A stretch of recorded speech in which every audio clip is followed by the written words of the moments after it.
Well, good night, ladies and gentlemen. Welcome to the Cluster Puck Podcast, part of the MHRT Network here at Center Ice. I am Nick, and beside me, as always, is Hello. Brit. How are you, Britt? I'm still good. I'm not panicking. Still good. We're fine. I'm just going to keep okay. saying that until I make sure that I'm definitely not panicking, right? No, I was just telling somebody last night, one of the guys that I was playing beer league against is like, I don't think I've been this excited since we lifted the cup. So things are good. Yeah, things are looking all right. Well, we got a lot to talk about. A lot has happened in the last little bit. I think week. Have we talked about any of it? We addressed Anonin, but we have not addressed the newest elephant in the room. Debut start tonight. He won in his debut start. Yep, and just demolished Dallas. So it's like, oh, he great. did. Of course he did. Absolutely. And the other goaltender that we'll talk about, Alexandar Georgiev, won in his debut as well with the Sharks. For the love of goodness. So I knew that was going to happen. Yeah. So I'll just we knew that's exactly what's going to happen. Yeah, there's some omens about to follow, I can tell. But anyway, before we get started, don't forget everyone to like and subscribe, follow the MHRT Network so you can get notified when shows like the Cluster Puck Podcast go live. You can follow them because apparently the Avs are a team that just make breaking news now. We've never been that team. And I don't think we're done making moves, if you want my opinion. And Nick will pack it up pretty for you and put a bow on it and shoot it to you on Twitter. So it's the most pleasurable way to get your Avs news. It's far prettier than anyone else. Exactly. You can follow the MHRT Network on the various social media platforms of your choosing. And if you want to follow us, you can do so at the Cluster Puck Podcast on Facebook and at Cluster Puck Avs on Twitter, Instagram, and Threads. All right, Britt. Where the heck do we start? There's been so much going on. Do you want to do the elephant in the room? Do you want to do the recap for games? I mean, we got to start somewhere. Let's just do. We probably got to do the elephant in the room to add some context to games, huh? I think that's a good deal. Okay, so this is kind of old news now, as it's been a few days, but we're going to talk about it because, Britt, we are very opinionated on this particular player. Alexandar Georgiev, a few days ago, traded to the San Jose Sharks in a package with Nikolai Kovalenko in return for Mackenzie, Blackwood, and Givani Smith. And then some pick exchanges. It was like just a downgrade one. Or something like that. Irrelevant. So I guess, Britt, what happened? What made the Avalanche finally pull the plug on Alexandar Georgiev? The problem is that literally everything happened and we never knew where it was going to stable out. So you suppose that Buffalo game was the final nail in the coffin? Well, I mean, potentially, but he also played an outrageous game against Vegas and in Detroit. I feel like the decision was already made, though. It probably was. How long do you think that they've been making calls after trading on it? Probably a good while, and there's internal conversations that I'm sure the players are more than aware of, Yeah. And you could even see it on one of his last interviews. I mean, he just looked my gosh. Poor guy, Yeah. And this is one of those things where, well, I guess before I give my opinion, Britt, let me get yours. Did the Avs walk away, skate away in winning this trade? Do you think they got better? Is the problem going to be solved now? What do you think? I think it's kind of a time will tell. I think one of the big factors is going to be that Blackwood's contract expires after this year. So ideally, it'd be really nice to not lose Kovalenko over a extended rental. Mm-hmm. I'm sure that they've communicated with him. If you come out here and don't suck, we are ready for some stability and you can be our man. We're going to go steady and we'll sign you. I think at this point, would you assume they have to be ready to pay someone starting goaltender wages? You'd think so. If he performs like a starting goaltender. I mean, at Mackenzie Blackwood you're talking about? Yeah. For sure. Oh yeah. I mean, he's I don't want to call him elite, but he can show that he can make it to that level. Right. Did you listen to the Jeff Merrick show today?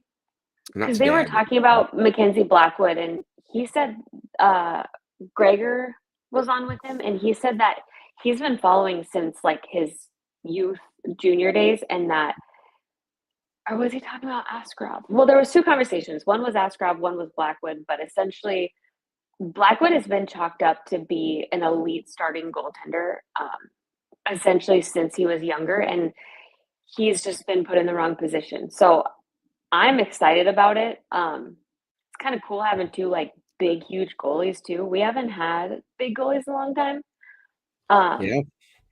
And And I we'll like, talk about their play in just a second. Go ahead, yeah. finish your thought, and then I'll give you mine.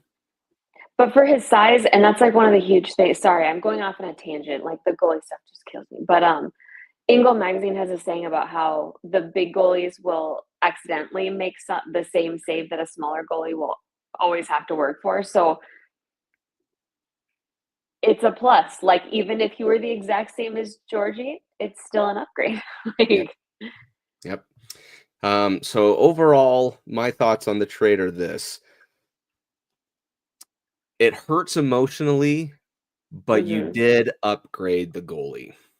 Right. And you did get a better goaltender. He's got a better save percentage. Historically has been better. He's played much more starting minutes than Georgiev has. Just the unfortunate thing, like you mentioned, is that he hasn't been on the best of teams during the times that they were bad, right? Well, and as much as I think one of the best quotes that I've heard in referring to like kind of who's a winner and who's not, one of the best quotes that I keep hearing is that there's a ton of Kovalenkos out there. Like he's, as mean as it sounds, like he's replaceable. Starting goaltenders, there's not a ton of them out there. You could literally hear the screeches from Edmonton the second week at Blackwood. Yep, 100%. And so again, missing the Kovalenko for Givani Smith part, that one was like, yeah, that's the price to pay, and it hurt, especially because there were other players like Kiviranta. Nothing against his play, but I thought someone like that would have been a better trade. That's the only thing that would have made the trade better. However, it seems like both of them are doing just fine in San Jose, and I think honestly, the flip side to that though is now Georgiev has no pressure on himself. Exactly, and that's what he's not ruled out yet. He's shown his ceiling, and the Sharks have time to let him fail, and it takes many failures to. How many bad seasons did we have with the whole team as like prior to the cup win? Yeah, we don't have time to let anybody fail. Same reason Foodie might be gone soon. I don't know. Robin was supposed to about him earlier. We New Hook, Bo Byram. There's just a certain. Unfortunately, there's a certain level that we can't wait around on people, and our patience has to be a lot shorter than the Sharks can pay him good money and see if he can figure it out. And probably most definitely in 4 years, they'll have the most elite goaltender in the league, and we will never beat the Sharks again, you know? Potentially. But again, I understand why this needed to happen, and honestly, it's better for the Avalanche, right? And ultimately at the end of the day, it's a business, right? Honestly, I thought it was going to be something that hurt way more. I was thinking we were going to lose Gerard. I thought even at some point, at what point do we have to sacrifice like Taze? I mean, like a big out. You know what I mean? Like there's to get who you got for the price you paid, a win, in my opinion. Yeah. Right? Yeah. He's got what, a 91% save average playing for the Sharks. Yep. 911 with less with goals on 3 average. Goals against average. So that tells you he's getting a buttload of shots. Yep. So we wish Alexandar Georgiev the best of luck in San Jose. I hope he figures it out. And I think honestly, again, without this kind of pressure that the Avs are like, hey, cup windows now, it's either you're with us or you're not.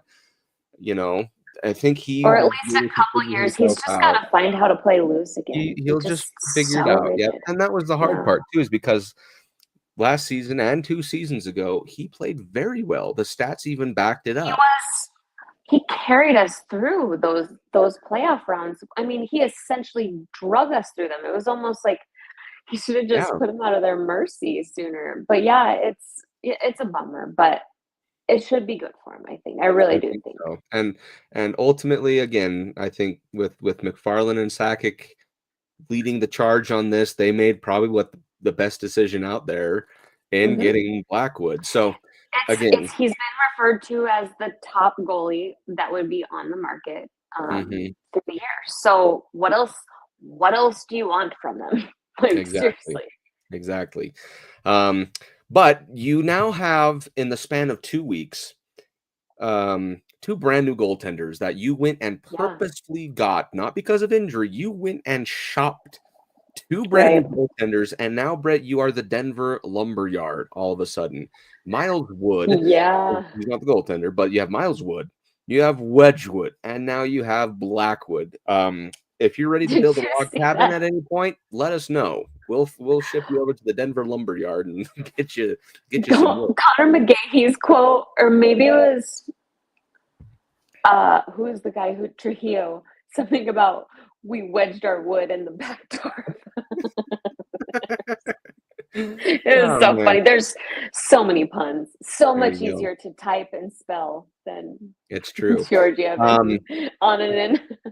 But let's before we talk about the goaltending that we now have, let's do a recap of the games that just occurred, including the one that just happened in the 4-1 loss against the Utah Hockey Club.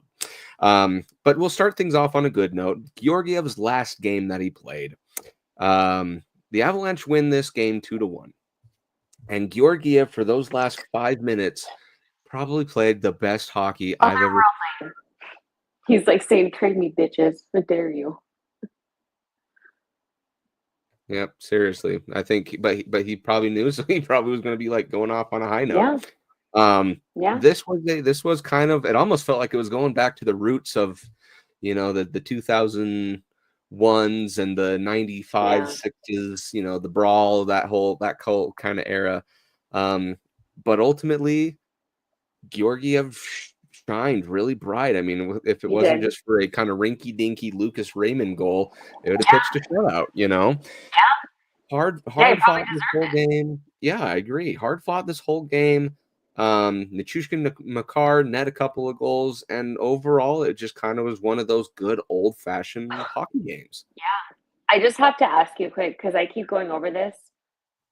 How did we even survive for 5 minutes without Nichushkin? How did we literally not just get relegated into the USHL? I don't know. It feels like he scored every goal for our team since he got back. It kind of has felt like it. He scored. In fact, let's see. He scored in this, Red Wings game. Did he score in the? No, he didn't score in the Devils one. But I think for sure he scored. Yeah, he scored in the Pittsburgh one. Didn't he have 2 and 1? I mean, he's been out of his mind. Assists, power, like special teams. He's there. Oh my God. He's the guy. What we've been missing. And now I remember why I was so adamant that no matter what happens, we do have to keep him. Because I got for a while where I was like, what, screw it. I'm over it. Just dump him. And now it's like, could you imagine if we had dumped him and then had to play against him the way he's playing right now? Good grief. I know, it's crazy. But again, with him being on that type of an offense, they started to roll very well. In fact, they ended up winning all 3 of the games that we discussed last week. Then, so when did Ross Colton come back? Colton game against the Devils, I think, was the game that he came back. And lo and behold, how much of a difference he made. He scored the freaking opening goal. You have to believe that he is a huge effect on the emotional stability of this team, because I feel like he is such an infectious person. And it felt like the game he got back, did it not feel to you like just a different team, a different group of guys? It did. I mean, Colton is like a mini Nichushkin in that you can tell when he's not on the ice. Like, you can tell when you're missing him. And it's so weird because I don't ever remember feeling like that about him last year. I thought that he was entirely expendable. Up until the end of the summer, I figured if we have the trust in Mitts, because I do think that they still favor Colton over Mitz, or excuse me, Mitz over Colton. But I figured he was going to be our asset bait. You know what I mean? And now it's like Mitz is gone, and apparently Ross Colton's doing it all. And now from the wing too. Which again, he's got plenty of assists. Middlestat does, but he just doesn't have that umph to go and get one of his own like he did last year. There's games too that he's actively hurt the team. I mean, he is some of those turnovers, boy, and he'll figure it out. I think I kind of was talking to somebody about it. I think there's like an identity crisis there with Nuke back because he had kind of established some bit of seniority and he was kind of quarterbacking a lot on the play. And there's probably a weird struggle because shockingly, Nuke is probably a relatively intimidating person to play with, even considering when his he's on your stature team. And his Russian glare, you know. Yeah, and he certainly does not seem like the sweetest, like lovey-dovey. And then I think he's really gripping the stick, trying to figure out where he belongs and what is his right and when. You know what I mean? If that makes sense. We'll see. I still have faith in him, and I think the Avs organization is all in on him forever. Yeah. Like they love him. I agree. So the Devils get shut out 4-0 in that second of the 3 games. The other goals being scored by O'Connor, Lehkonen, and Parker Kelly, who gets an empty net goal. Which is insane because then did you see the next day they went to hold Toronto to like 1 shot in 1 period? I mean, they kicked Toronto's ass. It was crazy. That just says with us beating, I mean, that was one of our most oppressive games. I mean, we bogged and gave them nothing. And so then for them to go out and be demoralized, well, I mean, they weren't demoralized. They're so excited about their goalie situation, which they should be. But for them to go out and then take out what I consider to be the top contender in the East and the Leafs says a lot about us. If we're womping the people that are womping the other top, you know? 100%. But again, and we'll talk about this a little further. Scott Wedgwood played great, shut out. I mean, feels like he's making a case to be the starter or just a straight up tandem. I think we're shaping up almost to have another Kemper Francouz type of real tandem, which is anything you can do to have less risk of injury for a goaltender. Feels like, because did you see Toronto's got probably the best goalie tandem in the league, and tonight Stolarz left the ice hurt. Yeah, I bet you they are. I can't wait to listen to the Steve Dangle podcast because I bet they are shitting their pants. He's gonna. I mean, he's the handle. I'm excited for that. He's the best goaltender in the NHL right now. I think I truly believe it. So, I don't know. The NHL is so weird right now, though. Yeah. Moving on, then. So the Avalanche then win that last road game in Pittsburgh 6-2. The highlight of this game, obviously, being Mikko Rantanen's 3rd hat trick this season. Is that outrageous? Record-setting? Like at this point, it's not actually. It's tied with like a bunch of different guys for second, but Stastny and was it Goulet? But there's still so much time left. 4. And he's still got a lot of time left, and the pace he's playing, I bet you he'll get it. In fact, who's to say 5 is out of the question? But again, we're not even to the halfway point yet, are we? We're not even close to the halfway point.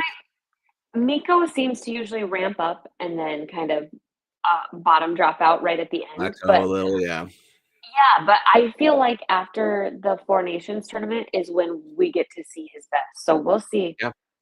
Yeah. Contract year, baby. Here we go. I know. That's probably why obviously he's playing so well. But at the same time, it's a good problem to have. And right now, I'm not worried about him heading anywhere.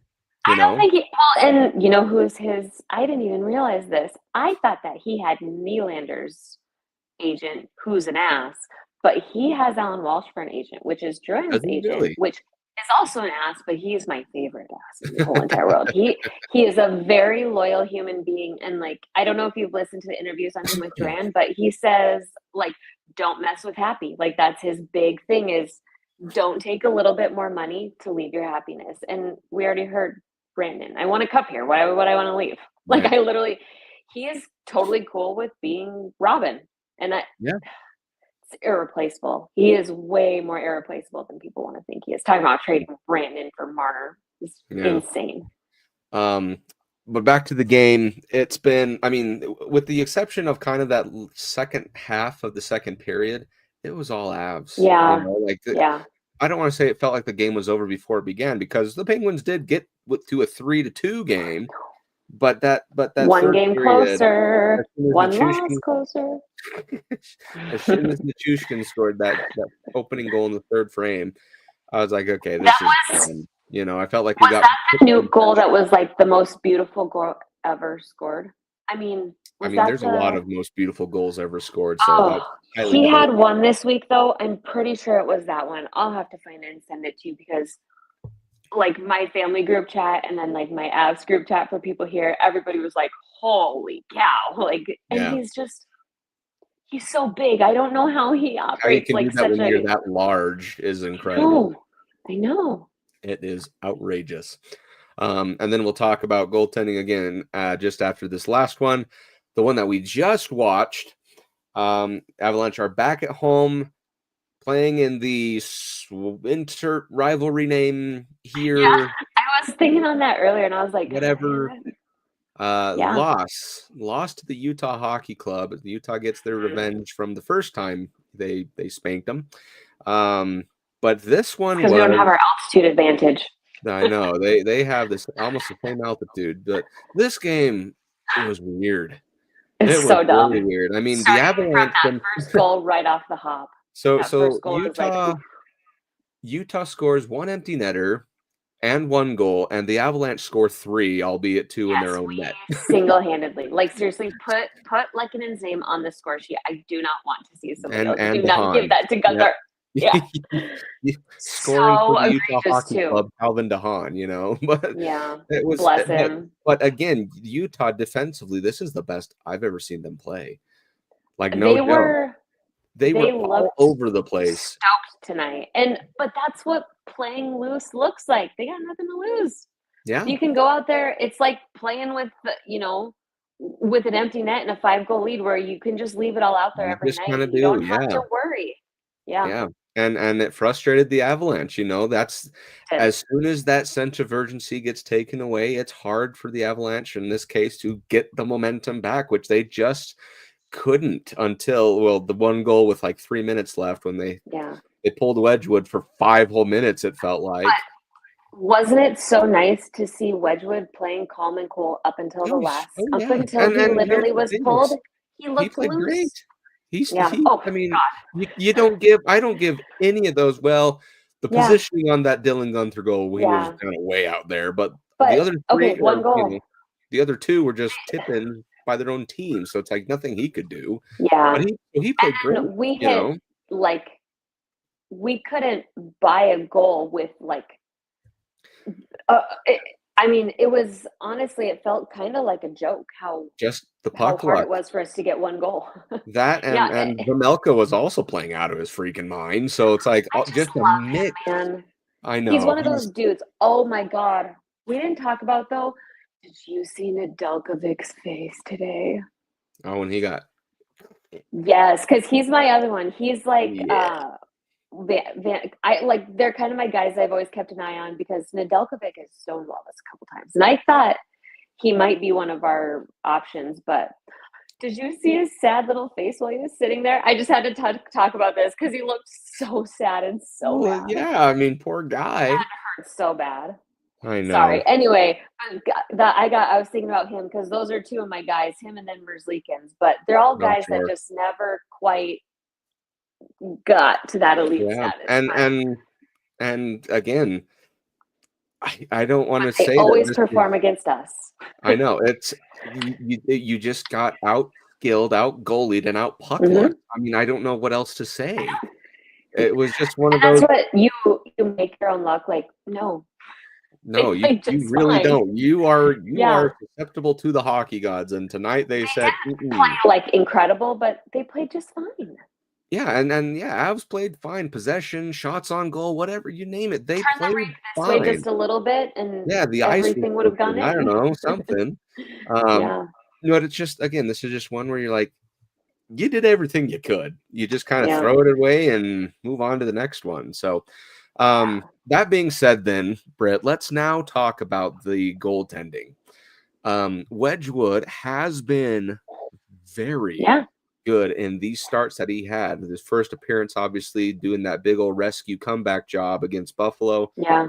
But then with a shutout, win against Pittsburgh, played very The well. best speech that locker room has heard since Gabe Landeskog was in there. What do you say? 2 goalies? Yeah. 2 goalies, 2 D, 3 forwards, whatever. Two blue liners, 2 tendies, and a bunch of wins or something like that. Yeah. I felt gotta be a change. Oh God. And then it's funny because I don't know if you noticed, but Georgiev left on the same day that he still had the big hat. So I don't know. Do you think somebody had to go like chase him down and get it at the airport so that we could then give it to Wedgwood? Yeah, no kidding. What a slap in the face. I know. I was wondering if it would disappear because couldn't you see him just like keeping it, using it as toilet paper on the way out? No, honestly, I couldn't, but it would be funny. But again, if this is supposed to be your backup. And Blackwood's supposed to be that starter. Yeah. I feel like you're right back to that cup year where you had Kemper who played good enough as a starter with a fantastic. And when he didn't. And when Francouz played, they played a lot more loose, and he was playing great, and you just had 2 really solid. I know. It's so hard to imagine that just 3 years ago, we were perfectly content and trusted our backup goaltender more than we even trusted our starter on most days. Like, it's so hard to even remember how stable and just perfect things were. So I wonder if it's okay. So do you think it's closer to that, or do you feel like it's closer to a I think it was like Walmart situation where it's like they played every other game? Yeah, that's what I would like, because if we're being perfectly honest, I feel like Francouz was a better goalie than Kemper, but they were both so injured all the time, and Kemper's floor was like pretty low. Mm-hmm. We didn't very often see, and maybe I'm just looking back like fondly and making it up, but I don't remember Francouz like blowing games, absolutely blowing them. Yeah. But I think that these guys, maybe the ceiling's a little lower, floor's a little bit lower, but I'd rather have more in the middle. More, for sure. You know what I mean? For sure.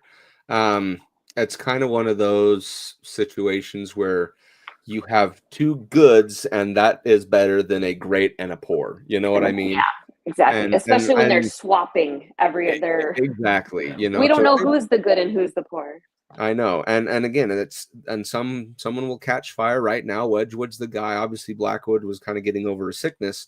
But I'm sure because he was back on the ice. I know, poor guy. Happy birthday! Here's a trade and a sickness for you. But I think that this is now a good problem to have, because if Wedgwood just doing it, Blackwood, you're more than comfortable with how his play is. And look where they just both came from. Think about how their career trajectory may have just changed overnight. These guys are so happy to be here. They haven't gone through, it's so nice to just reset the slate. They haven't gone through all of our toxic crap all year. They're not jaded. Yeah. They're not, you know what I mean? They're fresh little They babies. went from never sniffing a Stanley Cup to now they have an with honest the Sharks shot. in the midst of a rebuild, and the Preds, frankly, I don't even know if they can, but they are the last team in the National Hockey League. The Chicago Blackhawks are above them. Can you imagine being the backup on the last team in the NHL that was supposed to be a true Stanley Cup contender, according to literally everyone? So I'm sure he's so happy to just like throw the match and hop on out of there. No, seriously. So, and that's, again, the Avalanche effect, right? We talk about that all the time. Obviously, there are some that it doesn't work for, but for the most part, players get here and they are excited. They play completely different because this team about you guys you never give up. You're never out of it. Like they have strong opinions on what this team is. Yeah. And with especially Wedgwood, who, by the way, good looking dude, right? Oh, yeah. Didn't realize that until I saw a post-game interview. I was like, Okay, now Yeah. I'm really And he jealous. just seems like an absolute delight. Like, just, I mean, He just gleams with positivity. You know what I yeah, mean? it's a And wonder, especially for a backup goaltender. But you got to think both of these guys are coming from weird, iffy spots. Wedgwood was never going to take the starting position in Nashville. They both have a chance to become an NHL they, starting goaltender, which yeah, neither one of them had that opportunity. Blackwood may have very well had that time passing by had the Sharks, and yeah. I'm sure he has regrets about it being squandered. Well, And and with New Jersey too, yeah, right? But it yeah. just Oh happened that yeah. they weren't Sorry, that's good what I when he meant. was there, and same with San They rushed Jose. him. Yeah, They How many goalies did New Jersey ruin in 1 year? I mean, they they've ruined gone through Akira, and 6 in the that's last 2 personal. years. Yeah, you're an So even bigger problem than us. let's go ahead and keep that record on there. Um, Yeah. so again, super excited. Like they remind me of the two of the seven dwarfs, where Wedgwood is happy and Blackwood is bashful. Like, did you see his little Yeah. interview thing where because he didn't want to smile Yeah. because he's missing his whole front row of teeth, which I don't know how Oh, you miss he'll. that as a goaltender, but he's just missing all four of his front teeth. And You're he's kind of sitting like, on the bench and a I'm puck on hits the you in the Avalanche. face. Like, oh, he's Oh, just so excited. So I'm really happy to have both of yeah. them. I really am. So hopefully this then translates to kind of the next thing I wanted to touch on briefly. Hopefully, this translates into not only better defensive play, but now something to Loose. gain Yeah. Take momentum. chances. Exactly, taking more Play chances. freely. Exactly, right? Because the goaltending is going to be Yeah. fine night in and night out, right? And Now, even if yeah, you're playing Kale McCarr, go okay, do some Kale McCarr shit. Like, exactly. Now that's the you can goods. play. You can take those weird shots that you've been too conservative in your play to do, and hopefully that means turning into winning games and all a big turnaround as far as momentum and then your overall record is concerned. Mm-hmm. Yeah. Can you hear me? Yeah, I got you. I just didn't know Okay. if you could hear me or not. But so that being said, let's see. Let's go into, I guess, next this upcoming week's. Oh, I can hear you, but now I can't see you. Let's go into the upcoming week for these games. So again, you have this homestead that you're gonna. Well, I shouldn't say you have this homestead. You have one more game at home, and then you're right back out on the road. Is This one your schedule that we've? What's that? Is this the worst schedule that you've ever seen for an NHL team? I mean, No, the one after we won the cup, that schedule to me was just bogus. yeah. It Ugh. was dumb. It was just dumb. So I think we only have 2 games to talk about. Yeah. Yeah, it's because the Sharks game's on Like, Thursday, but at 8:30, so we'll have go an and episode before then. Okay, so yeah, let's talk about it. So you host the Nashville Predators. And this one, I'm almost feeling like Nashville, just out of spite, is going to start Eustace Annunen. sure. And Especially that's if he's recently, like, they need anything to spark, yeah, something. yeah. And it's I bet you that's what's going to happen. Oh, yeah. Just kind of one little slap in the face from Nashville, not from Eustace per se, but just from Nashville. But either way, right now looking at the standings, obviously Nashville sitting in dead last, right? I think maybe they're So bad. not, but they're right there at the bottom. Yeah, they're okay. So Chicago lost and They Nashville give up. won today. So as of a few hours ago, they're second to last, but they're Congratulations. right there at the bottom. And again, I don't know what is wrong with Nashville, right? On paper, these guys should be top of the league, Yeah. It's ruining a lot of lives right now. It You is. got to feel for Stamkos.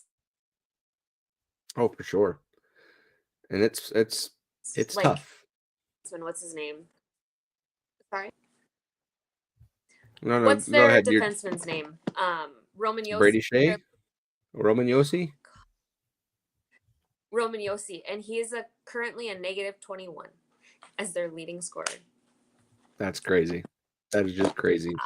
So really the key to the game is just kind of kick them while they're down. You know what I mean? Like, again, this is still an NHL team. They are still very good, and they have very, very good players. So don't let your guard down. But if there's a time to rebound, especially from a really wonky loss such as this one, it's against Nashville, you know. So that is like, you never want to be somebody's get right game, you know. Yeah. So that game, let's see, Saturday, 7 p.m. Eastern time, or excuse me, 7 p.m. Mountain time, puck drop. And again, it should just be play the exact same game that you did tonight, and just hope that they don't do what Utah just did, basically, right? Because Utah did a very defensively thoughtful game, and I don't think Nashville has that same caliber of defense because they have more offensive-minded defensemen, if that makes any sense.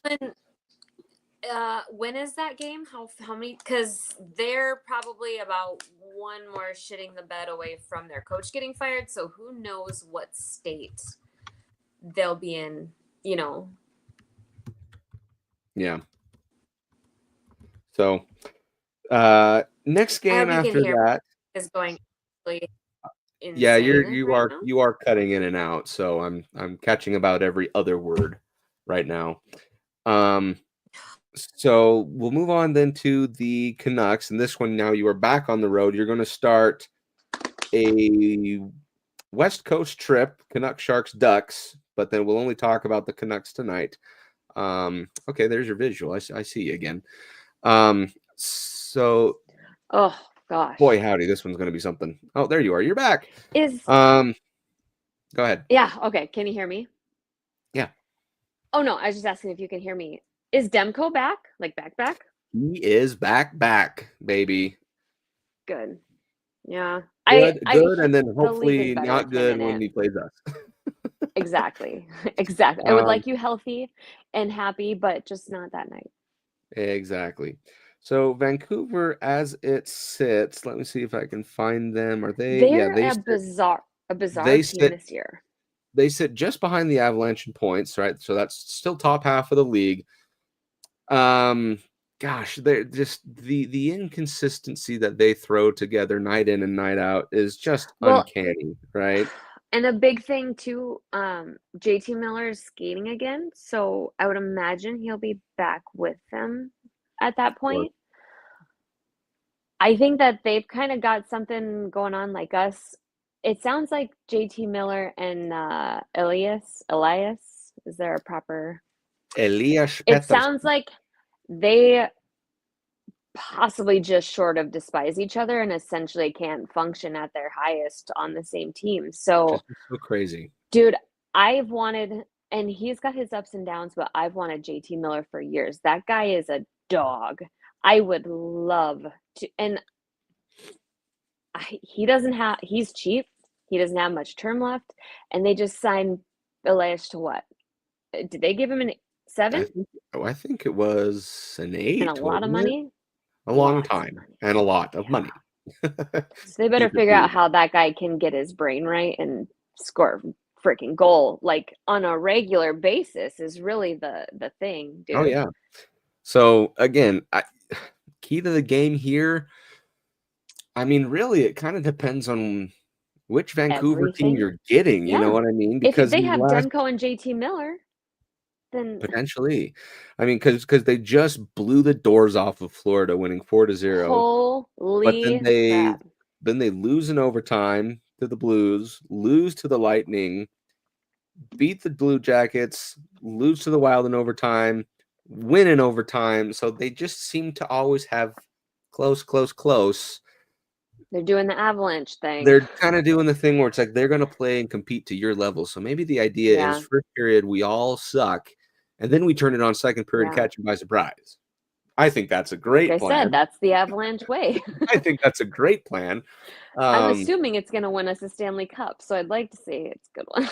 You know, for sure. But no, I think, I mean, really, in either of these two games, but I'll give this one to Vancouver for the key of the game is I want to see Blackwood. I want to see his ability in play Yeah. in front of an Avalanche team and defense Yeah. that is probably And the hopefully best he's played with nice in a and long rested time. out from being sick, because Oh, that's yeah. hard on a professional athlete. When you consider dehydration for a professional NHL goaltender is a lot different than, my perpetual dehydration. The way that our bodies need that hydration, Yeah. that sickness and all of that can take from you.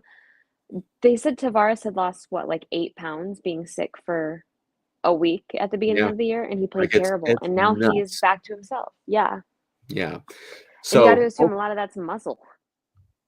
I would think so. I mean, for an athlete, muscle is, a hydrated muscle Right. fans, right? Yeah. And this is my best attempt at sports science, so don't hurt me if I'm Welcome to wrong. the science hour. But No, but yeah. So yeah, it's it'll be nuts. interesting. It's hard to make any judgments or any predictions. I certainly wouldn't gamble on this game.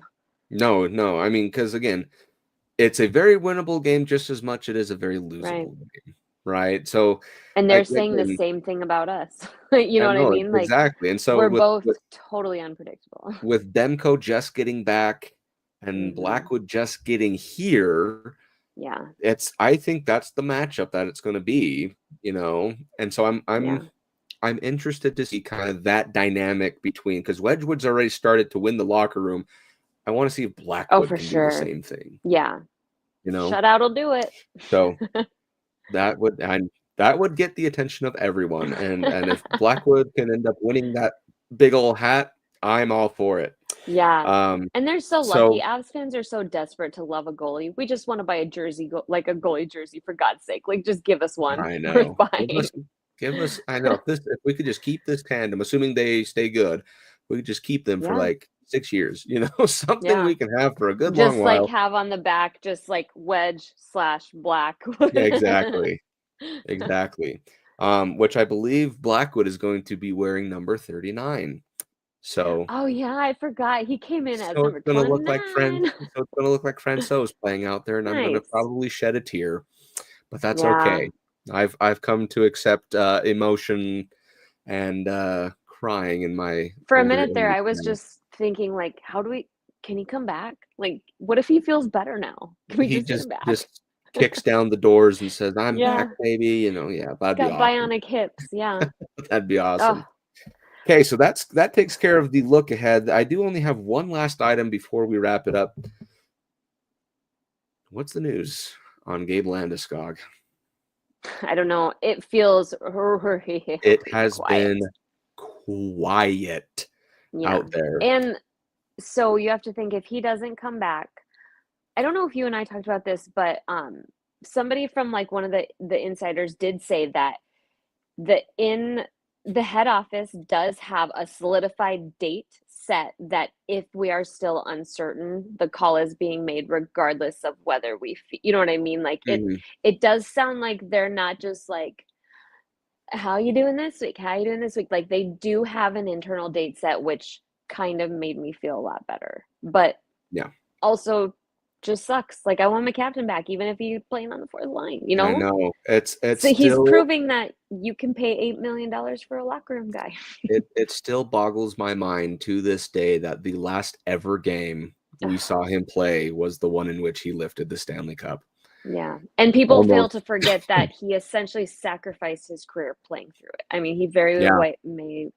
So when you're nuts. all pissed off that we're being patient with him, try to remember that. Like, Try to remember that. Yep. Yeah. And honestly, I don't know if this is I might get, crucified for saying this. I am now used to seeing a Landeskog-less team to a point where I kind of forget about him until it's like, oh yeah, by the way, our captain, No, and no offense to him, but that's just that's been the face for the last 2.5 seasons, And it's hard to swallow.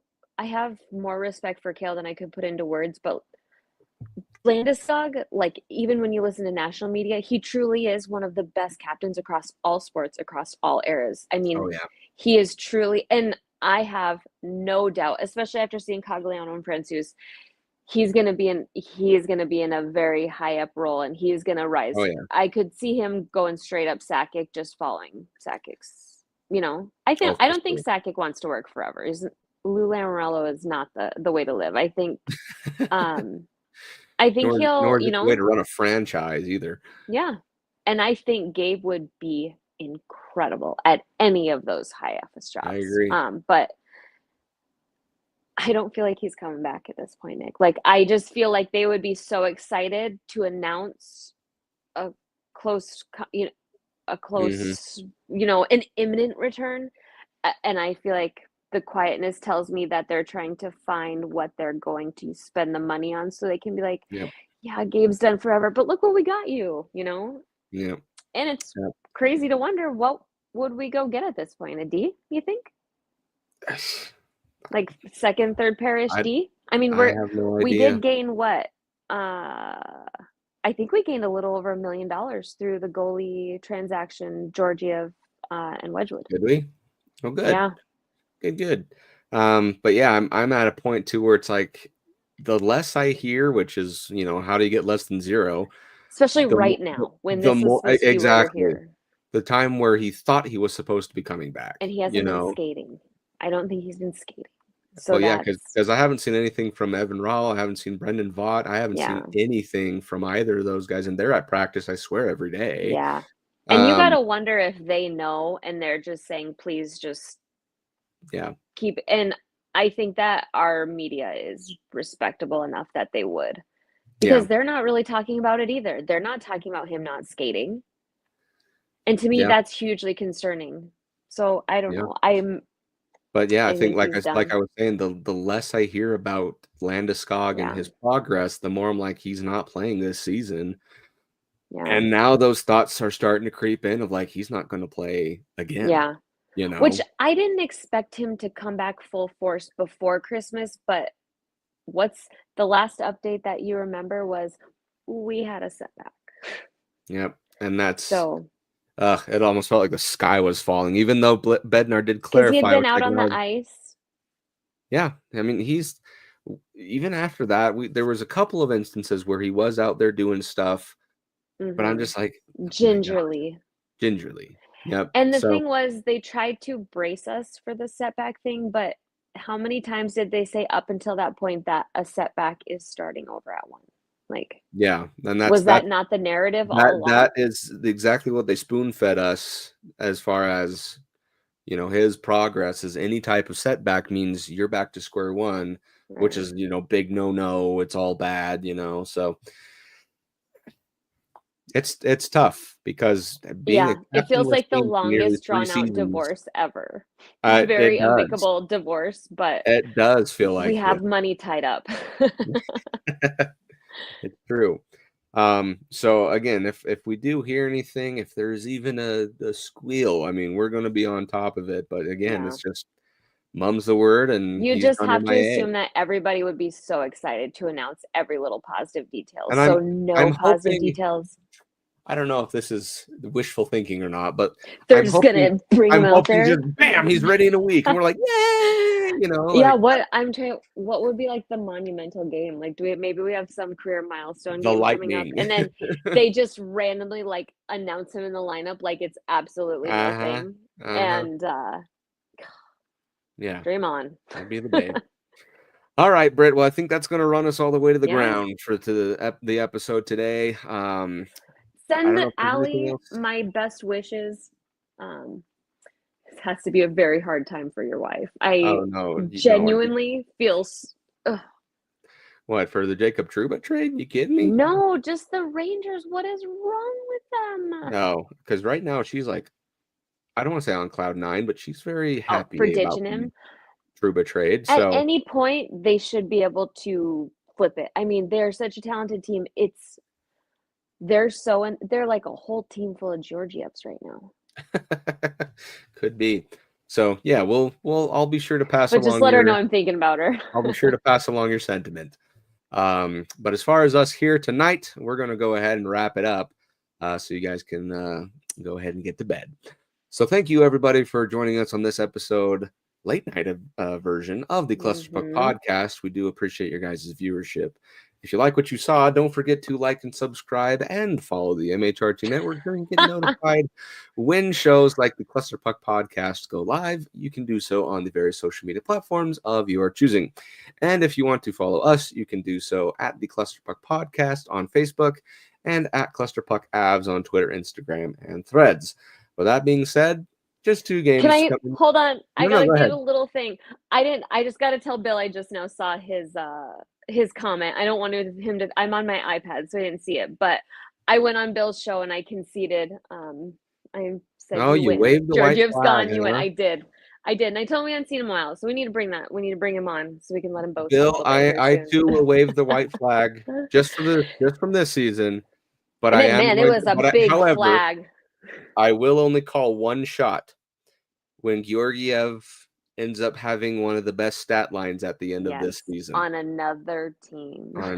That's just I'm only gonna say that only in the case, and then we'll just call that a tie. Exactly. Only in the case of an "I told you so." He's not that bad type of thing.